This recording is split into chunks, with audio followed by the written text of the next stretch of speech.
목사님, 하나님은 선하시고 전능하신 분인데 세상에는 왜 악이 존재할까요? 세상을 하나님이 창조하셨는데 악도 하나님이 창조하신 건가요?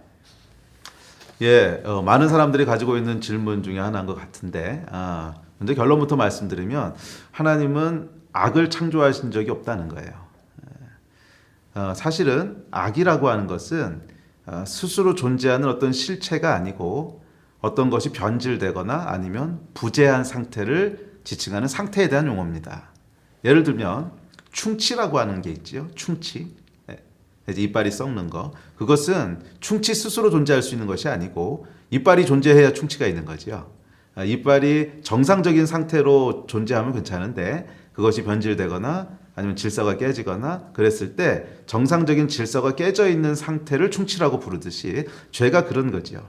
죄라고 하는 것은 하나님이 악 또는 죄를 일부러 그 실체를 만드신 것이 아니고 원래 하나님이 정상적으로 창조하신 좋은 것들이 그 원래 창조하신 질서대로 있지 못할 때 그 상태를 지칭하는 용어가 악 또는 죄라는 것입니다. 그래서 하나님이 의도적으로 악을 창조하신 것이 아니고 사실은 성경에서 얘기하는 이 악과 죄의 규원은 이제 선악과하고 연결이 되게 되는데 선악과는 하나님께서 인간에게 선택할 수 있는 자유를 주셨다는 거죠. 처음에 하나님이 사람을 창조하실 때 스스로 뭔가를 선택할 수 있는 그 권한을 함께 부여하셨다는 거예요. 그래서 심지어 하나님께 이 하나님을 인정하고 선택할 것인지 아니면 하나님을 거부할 것인지에 대한 그 수준의 선택권을 하나님이 인간 안에 집어넣으셔서 인간을 창조하셨습니다.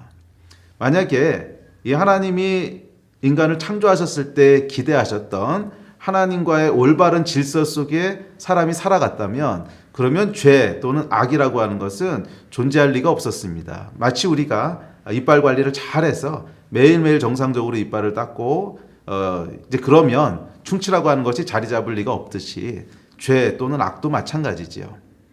원래 하나님이 지어놓으신 질서 속에 사람이 그 질서를 선택하면서 살아왔었다면 악이라고 하는 건 없었을 거예요. 그렇기 때문에 엄밀하게 죄와 악의 책임 소재를 따지자면 선택권을 가지고 있는 사람에게 있다고 해야 되지 않을까. 아마 그럼에도 불구하고 질문이 있을 거예요. 아니, 하나님은 그러면 전능하신 분이신데 인간이 그걸 따먹을 건 모르셨습니까? 아니면 따먹을 건 몰랐다고 하시더라도 최소한 그렇게 하지 않도록 만드시면 되지 않으셨습니까? 전능하신 분이시라면 하나님께서 선택은 가능하지만 그럼에도 불구하고 악은 선택할 수 없도록 그렇게 창조하시면 안 됐습니까? 이런 질문이 나올 수 있는데 이것은 우리가 좀 생각해 봐야 될 것이 있습니다. 그렇다면 하나님께서 왜 사람에게 선택할 수 있는 자유를 주셨는가? 그것은 사랑할 수 있는 존재로 만드시기 위해서였어요. 사실은 사랑과 이 자유로운 선택이라고 하는 것은 긴밀하게 연결되어 있습니다. 자유롭게 선택할 수 없으면 사랑할 수가 없어요. 예를 들어서 어떤 남자가 우리 민주자매에게 와서 총을 이렇게 들이대고 나를 사랑해? 이러고 물어본다면 선택권이 없지요. 그럼 무조건 그렇다고 대답할 수밖에 없겠지만 그것이 정말 사랑인가? 아니요, 그것은 사랑이라고 얘기할 수가 없지요. 사랑은 자유롭게 노를 말할 수 있어야만 사랑이 성립을 해요. 하나님께서 인간을 만드실 때 사랑할 수 있는 존재로 만드셨습니다. 그래서 기독교의 가장 핵심되는 진리는 두 문장인데 하나님을 사랑하고 내 이웃을 사랑하라는 거예요. 그렇다면 하나님을 사랑하기 위해서는 하나님께 노라고 말할 수 있는 자유가 주어져야만 사랑이 성립하게 됩니다. 그래서 하나님께서는 사랑할 수 있는 존재를 만드시기 원하셨어요. 자, 그럼에도 불구하고 아마 조금 더 나가면 이런 질문을 할 수 있을 거예요. 아니, 그래도 하나님이 전능하시다면 사랑만 할 수 있고 하나님을 떠나서 악과 죄를 이 세상에 가져오진 않도록 그렇게 만드셨으면 안 될까요? 아마 이런 질문이 있을 겁니다. 전능하시니까. 그런데 이 질문에 대해선 전능이라고 하는 말을 조금 더 생각해 봐야 되는데 오늘날 우리가 쉽게 생각하고 있는 전능이라고 하는 단어는 사실은 많은 잘못된 개념들을 가지고 있습니다.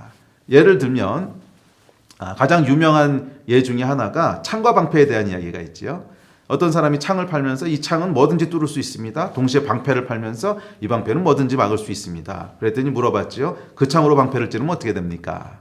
이걸 모순이라고 부르는데 똑같은 질문을 할 수 있습니다. 하나님은 전능하십니까? 예. 그러면 하나님은 그 누구도 들 수 없는 무거운 돌을 만들 수 있습니까?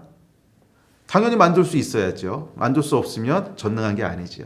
그렇다면 그 하나님이 그 돌을 들 수 있습니까? 그 돌을 든다 그러면 누구도 들 수 없는 돌이 아니죠. 그 돌을 못 든다고 하면 못하는 게 적어도 한 가지는 있으신 거지요. 그러므로 하나님은 전능하신 게 아니에요. 그 얘기는 전능이라고 하는 개념은 사실은 일반적으로 우리가 생각하는 전능이라는 개념은 존재하지 않는 환상이라는 거예요. 사실 엄밀하게 얘기하면 우리 이성이 가지고 있는 모순이에요. 이성 속에 가지고 있는 에러가 있는데 우리 이성은 여러분 완전하지 않습니다. 예, 우리 이성은 반드시 오류를 가지고 있는데 사람들은 그것을 쉽게 오류라고 인식하지 못해요. 그래서 전능이라고 하는 개념은 사실은 그 오류 속에 빠져 있는 개념입니다. 그래서 실존하는 개념이 아니에요. 실제할 수 있는 개념이 아니라는 거예요. 전능이라고 하는 말은. 이런 현상들이 왜 나타나는가 하면 저는 이제 수학을 전공했습니다. 수학자 중에 1930년대부터 50년대까지 아주 중요한 업적을 남긴 독일의 괴델이라고 하는 수학자가 있는데 이분이 증명했던 아주 유명한 정리가 불완전성의 정리라고 하는 게 있어요. 불완전성, incompleteness theory라고. 근데 이 내용이 뭐였냐면 아주 충격적인 내용이었어요. 그것은 뭐냐면 수학적으로는 조금 다르게 표현되는데 쉽게 설명을 하면 인간 이성은 항상 오류를 가지고 있다는 거예요. 인간 이성은 항상 아까 얘기했던 그런 모순들, 패러독스를 가지고 있다는 거예요. 사실은 이 수학자들이 수학을 연구하면서 그 가운데 이런 모순들이 있는 걸 보게 됐습니다. 논리적으로 모순이 있는 걸 보게 되면서 이것을 어떻게 잘 시스템을 만들어서 이런 오류가 없는 시스템으로 수학을 리파인할 수 있을까? 1930년대까지 줄기차게 그 연구를 해왔는데 괴델이 거기에 대못을 박았습니다. 그것은 우리가 아직 수학을 잘 연구를 충분히 못해서 그런 모순들을 발견하는 게 아니고 근본적인 모순이기 때문에 인간 이성, 인간의 뇌구조가 갖고 있는 모순이기 때문에 그것은 더 이상 해결할 수 없는 거다. 그 얘기는 뭐냐면 인간 이성은 많은 한계를 가지고 있다는 거예요. 그래서 전능이라고 하는 것도 그런 개념 중에 하나입니다. 하나님께서 사랑하면서 선택할 수 없는 그런 인간을 만들 수는 없었습니까?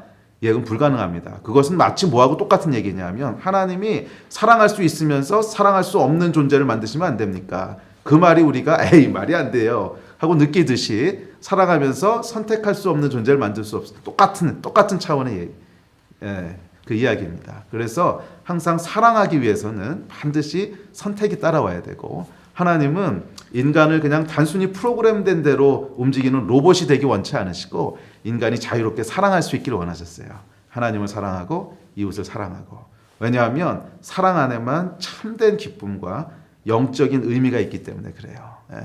그러면 여러분 하나님이 악을 만드시지 않으셨습니다. 어쩌면 악이 들어올 수 있는 가능성이 있었을 줄 몰라요. 그럼에도 불구하고 하나님은 그 위험을 감수하시면서까지 하나님이 창조하신 세상이 단순히 프로그램된 로봇들의 세상이 아니라 사랑할 수 있고 서로를 존중할 수 있고 희생할 수 있고 서로에게 기쁨이 될 수 있는 그런 세상이 되기를 원하셨어요. 왜냐하면 하나님은 사랑이시기 때문에 그래요.